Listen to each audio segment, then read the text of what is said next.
Assalamualaikum warahmatullahi wabarakatuh. Bertemu di awal pelajaran sosiologi bersama dengan saya, Ibu Melani Ida Marini, yang akan menemani kalian untuk belajar sosiologi. Baiklah anak-anakku semuanya, bagaimana keadaan kalian di rumah? Semoga senantiasa diberi perlindungan oleh Allah, sehat selalu ya. Pada awal pembelajaran kita di bab 1 ya, Ibu akan menjelaskan tentang fungsi sosiologi untuk mengenali gejala sosial di masyarakat. Oke, kalian sudah siap ya? Marilah kita awali pembelajaran kita di hari ini dengan ucapan bismillah bersama-sama. Bismillahirrahmanirrahim. Tujuan pembelajaran kita di bab awal ini adalah yang pertama, kita akan menjelaskan sosiologi sebagai ilmu sosial. Kemudian yang kedua, menjelaskan realitas sosial sebagai objek kajian.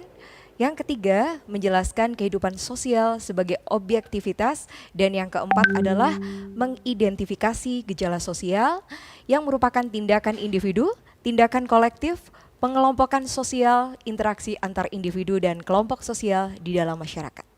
Untuk lebih memahami bab kita di awal pembelajaran ini, Ibu akan mengemukakan tentang peta konsep fungsi sosiologi untuk mengenali gejala sosial di masyarakat.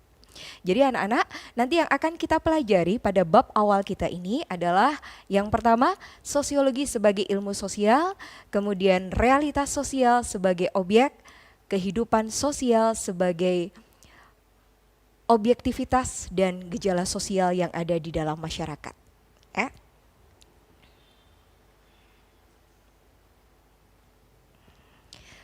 Kita perhatikan pada media ya yang ada di belakang Ibu.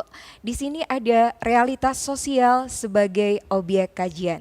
Sebagaimana yang dikemukakan oleh Peter Berger dan Thomas Luckman, melihat bahwa realitas sosial memiliki dimensi objektif dan subjektif. Melalui proses objektivasi, internalisasi, dan kemungkinan proses eksternalisasi yang menyebabkan perubahan sosial dan munculnya berbagai permasalahan sosial. Selanjutnya kita lihat di dalam masyarakat ada yang disebut dengan masalah sosial. Ya. Suryono Sukanto membedakan masalah sosial menjadi 4.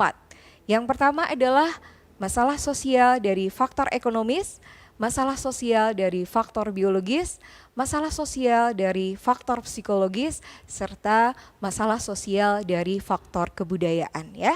Untuk selanjutnya, apa masalah sosial akan kita pelajari bersama-sama pada bab selanjutnya. Anak-anak perhatikan, di sini kita akan membahas tentang kriteria masalah sosial ya. Jadi disebut sebagai masalah sosial apabila dia mempunyai satu kriteria umum, kemudian sumber masalah sosial, pihak yang menetapkan masalah sosial, dan masalah-masalah sosial nyata serta masalah-masalah sosial yang laten dan perhatian masyarakat. Ya. Dan masalah sosial kenapa sangat penting ya? Karena masalah ini menyangkut kehidupan di dalam masyarakat. Apa saja masalah sosial yang ada di dalam masyarakat? Kita akan mengelompokkan. Yang pertama adalah kemiskinan. Kemudian yang kedua adalah kejahatan. Yang ketiga adalah disorganisasi keluarga. Ya. Kemudian yang keempat adalah masalah generasi muda dalam masyarakat modern. Adanya peperangan serta pelanggaran terhadap norma-norma di dalam masyarakat.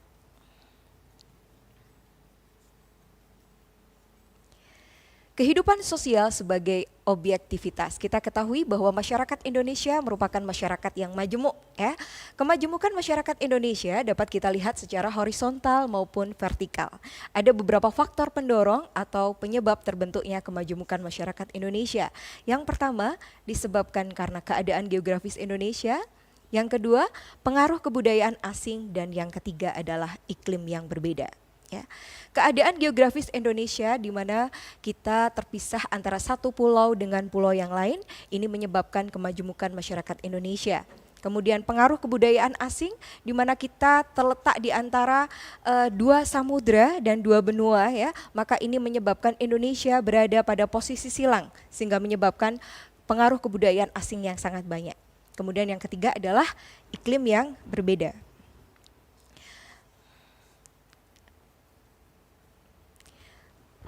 Keberagaman agama dan kepercayaan di Indonesia. Penduduk Indonesia memiliki agama asli berupa kepercayaan terhadap animisme dan dinamisme sebagaimana masih dapat kita temui pada saat ini. Selain karena letak geografis Indonesia yang strategis yang menyebabkan bangsa Indonesia ataupun menyebabkan bangsa asing bisa dengan mudah keluar masuk ke Indonesia dan menyebabkan kepercayaan mereka, maka bangsa Indonesia memiliki sikap terbuka terhadap pengaruh budaya dari luar. Oleh karena itu, terbentuklah keberagaman agama dan kepercayaan yang dianut oleh bangsa Indonesia. Kesenjangan sosial ekonomi. Kita perhatikan bahwa secara etimologis, kesenjangan berarti adanya ketidakseimbangan yang tidak simetris atau berbeda. Kesenjangan sosial ekonomi dapat diartikan sebagai tingkat pertumbuhan sosial ekonomi yang tidak sama. Nah, di sini ada faktor-faktor penting yang menyebabkan terjadinya kesenjangan sosial ekonomi. Yang pertama, tidak meratanya pembagian hasil pembangunan antar daerah sebagai akibat kebijakan politik dan kekurang siapan sumber daya manusia yang ada. Kemudian yang kedua, kesenjangan sosial ekonomi juga bisa disebabkan karena menurunnya pendapatan per kapita sebagai akibat pertumbuhan penduduk yang relatif tinggi tanpa diimbangi dengan peningkatan produktivitas.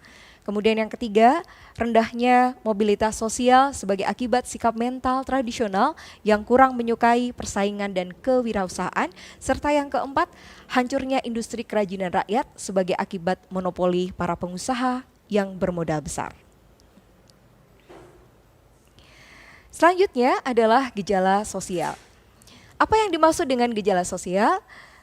Bahwa gejala sosial adalah peristiwa-peristiwa yang terjadi di antara dan oleh manusia, baik secara individu maupun secara kelompok.